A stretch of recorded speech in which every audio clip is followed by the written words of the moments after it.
Hello everybody and welcome back to another one of my videos.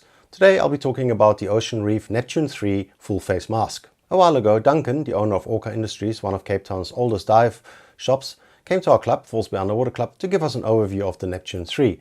Here you can see me trying it out in our dive club. After hearing all about it, we asked him if it was possible to arrange a pool session or something like that in order to try it out in real life. And he kindly obliged us. A few weeks later we thus ended up at the pool of one of our club members, thanks Andre for the use of it, in order to go and try it out. Now, as I've only used this mask once and that in a pool, I cannot give it a full review, so this is very much a first impression type of video. Now, full face masks are nothing new. The commercial diving industry has been using them for decades, but in the more recreational diving industry they are quite a bit of a novelty. We are used to diving with a DV and a mask, two separate entities. So what are the advantages of using a full face mask? Now, Ocean Reef provides a web page dedicated to exactly answering that question. But if we look at that web page itself, we notice very quickly that most of the advantages listed there are in relation to their competitors, why their mask is better than that of their competitor, rather than why a full face mask is better than a regular DV and a mask. So if we eliminate all those that are related to their opponents, we are left with only two. Now, I'm going to list the advantages first and I'll elaborate on them later, but the first advantage that is listed on the web page is that you can breathe through your nose. The second one is that you don't have any jaw fatigue. During the session with Duncan at our club, he listed two others. The one is that because it's a full face mask, you have less face exposed to the ambient water, which in Cape Town's cold water is quite a significant thing, and therefore your face will be warmer and you should then be warmer as well. And the last one is, and I'm surprised that this is not listed on the Ocean Reef website, and very boldly so, because to me it's the most important one, is that you can attach communication methodologies or communication systems to the mask. But let me elaborate a little bit more in detail. The first advantage is that you can breathe through your nose. And there's absolutely no doubt about it that that is something that you cannot do with a more generic setup or more common setup like a mask and a DV, because obviously your nose is covered by the mask. Now, humans evolved to breathe through their noses. The nose moisturizes the air a bit and it warms it up a bit, so it is the more natural thing to do. But to be honest, and I think every diver will agree with me, is that after a few minutes of breathing through your nose through a DV, it becomes second nature and it's really not a big deal. So to me, the ability to breathe through the nose is nice, but I wouldn't say that it's a game changer. The second advantage is no jaw fatigue. So anybody who's had a DV in their mouth for any length of time will know that eventually it starts becoming sore. But to be honest, that only really tends to happen if you're doing 3, 4, 5 dives a day, several days in a row on one of your annual diving trips. For me, when I dive here in Cape Town, I can only dive so on weekends. I could do maybe 2, maybe 3 dives on a day. It doesn't really become an issue. So again, I don't see this as a game changer. The issue of cold water on your face, the third issue. So yes, so if you put a mask on and you have a DV on, obviously it leaves a bit more of your skin exposed.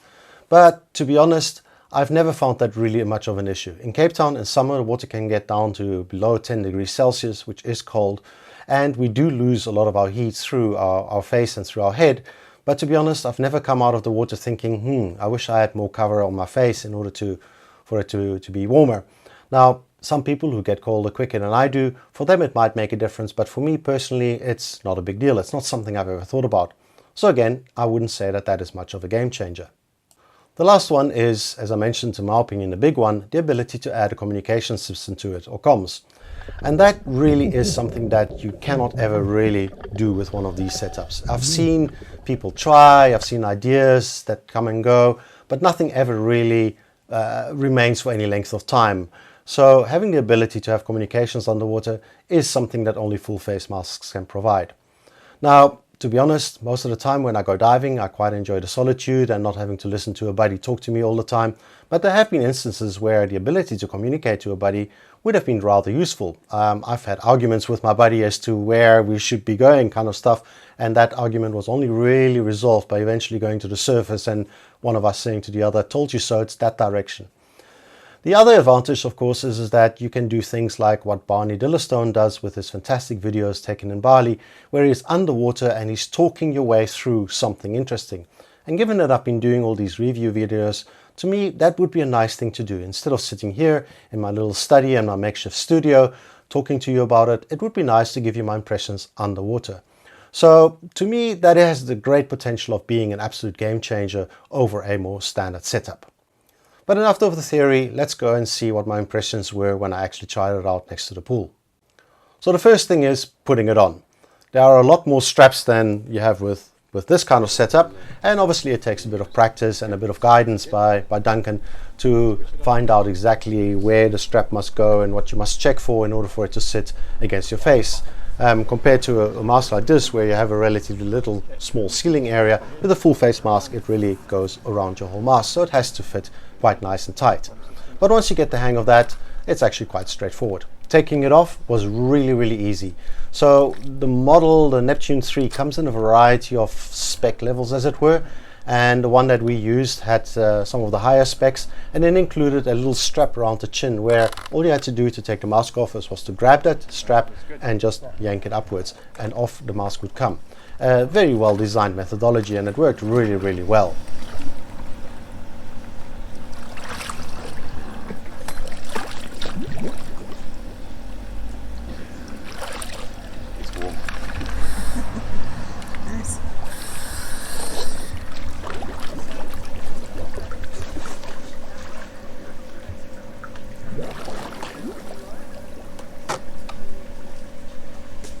The model that we used also had something that Ocean Reef calls a surface air valve.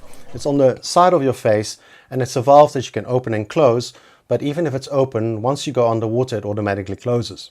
The advantage of that valve is that it allows you to breathe ambient air, in other words the air around you, rather than having to breathe from the back of your tank when you are on the surface, which obviously conserves air. Now it does work, you definitely get air, but I must admit that I felt slightly claustrophobic wearing the mask and having to breathe through that valve, because it didn't, in my opinion, deliver quite sufficient air. In other words, that if you were to be exercising or anything like that, requiring more air, that you might easily overpower the amount of air that would come through. But I haven't tested that in full detail. That was just my first impression on that one trial that we did. So it could be that with a bit of practice that you get used to breathing like that. Once you go underwater, however, things change completely. The demand valve of the Neptune III delivers more than sufficient air, and it really breathes absolutely easily. Now, obviously, being a normal scuba diver, my instinct was, the moment I put my head underwater, was to breathe through my mouth. So you have to consciously say to yourself, no, just breathe normally, close your mouth and breathe in through your nose. And it takes a few minutes getting used to it, just like it took us a few minutes getting used to breathing our mouths when we started scuba diving. But once you get used to it, it actually feels really good. It's very natural. It's very much like the way we tend to breathe all the time. And it's really good. So Ocean Reef says that their Neptune III does not fog up. So on the surface, because we were just using the surface air valve, it did fog up a bit. But the moment you went underwater and breathed through a DV, the way the air flowed on the front face actually meant that the mask did not fog up one bit at all throughout the whole time in the water. We didn't have to clean the mask or anything like that. It just didn't fog up. So their claim that it doesn't fog up, I can believe it, because it really worked well. Absolutely no problem there. The view underwater is also really great. I was initially worried that because it has a fairly large bridge above your eyes, around your nose, that it would be a bit difficult to see, or that there would be a bit of an obstruction there. But it turned out that really was not a problem at all. Being a very large mask, you had a very good view absolutely everywhere, so it felt really good in that respect. So the only things that we really did in the pool was to just swim around with the mask just to get a feel for it. I did try inverting myself and lying on my back to see if there would be any difference in the breathing, and absolutely no difference whatsoever. The mask kept delivering enough air all the time. There was just no way I could outbreathe it, so really great in that respect as well. We did do a bit of an exercise trying to flood the mask, so by just lifting it a little bit at the top or something like that, there's so much pressure inside the mask that it actually just starts free flowing out of the mask and avoids any water from coming in. In order to actually flood, what Duncan did is he first showed it to us, and then we tried it, is just to put our fingers under the skirt on the side here and put our head sideways, as you can see in the video here, and that would allow the mask to fill up quite a bit. But the moment you let go, the moment that seal was restored, the mask would clear within a split second. So Ocean Reef's claim that you cannot flood this mask, I would say that is true, even though we've only had a short period in the water with it. But Duncan told us that when you do the proper course, they also try it in the ocean, and you can never really flood it in any which way. And it's a good thing, because obviously flooding a mask like that is something that we as scuba divers would probably be quite wary of. But if the mask ensures that it doesn't flood, well, fantastic. The question for me, of course, is should I get one of these things? After all, I mentioned that the idea of being able to add a comm system that allows me to be able to talk underwater while I'm doing a review, well, to me that's very appealing. But I also have to be realistic and think about the way I normally dive.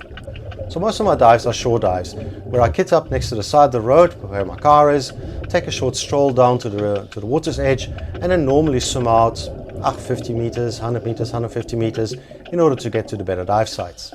Now, you could put the mask on as you are kitting up, but the problem with that is that if it's summer, it's going to be hot, so it's going to be uncomfortable. And as mentioned, I don't think that surface air valve might deliver enough air for you to be able to get to the water's edge without being completely out of breath. So to be honest, I don't think that that is the way to do it. The second way would be to put the mask on as you're about to enter the water, still on land, but just before you get in. Now, the problem with that is that it would be impossible to swim facing down to your dive site, because of the fact that the surface air valve would automatically close and it would then use the air in your tank. And to be honest, I think it's an absolute sacrilege to use your air on the surface when you should rather use it underwater. You could, of course, turn yourself around and swim backwards, but the problem there is that with the kelp that we have in Cape Town, you might get stuck somewhere, you can't see exactly where you're going. So that's also not, in my opinion, a proper solution to the problem. The last solution would be to actually just keep the mask off, have a spare mask with you and a snorkel, swim out to where you want to go down, and then put the actual Neptune III, the full face mask, on while you're there. But to be honest, that idea actually scares me quite a bit, because you're now sitting in a three-dimensional environment, you're being tossed around, there might be waves, there might be some surge, there might be wind, and I generally have a large camera with me, which means that I don't exactly have a lot of hands available in order to put this complex mask on. So that idea does not appeal to me at all. What this basically means is that for shore dives, something like the Neptune III is going to be extremely tricky, if not outright dangerous. And that leaves just boat dives. And absolutely, on a boat dive, you can use this thing with ease, because you put it on just before you roll over backwards and into the water. But as I mentioned, most of my dives are shore dives, so that is actually a major problem for me. Coming back to the Neptune III, it is clear that Ocean Reef has a lot of experience in making masks like these. Personally, I felt that it was a very well designed and a very well put together piece of kit. That it didn't fog up once shows that their claims that the airflow is such that prevents it is true, and the fact that we could not flood it at all, well, at least not for any length of time, also definitely instills me with a lot of confidence in their products. In order to use one of these masks, it is advisable to get additional training. Ocean Reef offers the theoretical training online, and then you do a practical course through a dive operator. Now, doing this kind of training is quite important. During our short pool session, we never discussed in any detail what you would do in a case of an emergency, for example, running out of air or some equipment malfunction. And the protocols for a full face mask are obviously quite different to those that you would use with a normal regulator mask type of setup. So a course, although it's not mandatory, you can buy the unit without doing those courses, is definitely recommended. Part of the course is also some open water dives, diving in the sea. And that's what I'm really interested in, is finding out what it's like to use one of these masks in a real world scenario and not just the pool. And I'm also especially interested in finding out how well it would work with my camera. I think that the mask itself has probably a much higher volume than my normal setup. In other words, that the distance between my eye and my viewfinder would be larger, and that's normally not ideal. But then Duncan seems to be using his camera with a mask like that and not have a problem. But obviously the only way I can find that out is by taking my camera down on a proper dive and seeing what it's like. So I'm quite interested in actually taking this to the next level, doing those courses and seeing what it's like to use in real life. Now, the price of one of these units is obviously higher than that of a regulator and a mask setup, but it's not that much more.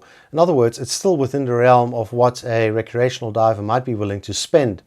And I think that that's what Ocean Reef is trying to do here, is they don't want to just cover the commercial market, but also get into the recreational market as well, by designing a pretty much foolproof piece of equipment that can be used by anybody with a little bit of training. So what is the final verdict of this first impression for me? I found it an absolutely fascinating experience, and I'm really glad that I went and did it. And I have to thank Duncan here, because he spent a day introducing this piece of equipment to us, and I also have to thank Andre for the use of his beautiful pool. It was really definitely very different, and although I used the full face mask many years ago, I've completely forgotten what it was like. So to me this was really very novel and very different. Breathing through your nose is definitely something that you need to get used to. But all in all, I found that after a few minutes it became actually a very natural thing to do, and that the mask itself worked flawlessly and absolutely perfectly. So I'm looking forward to possibly taking this further and doing those additional courses and a few sea dives as well. Anyway, as always, I hope you enjoyed this video and thank you very much for watching. Until the next time, goodbye.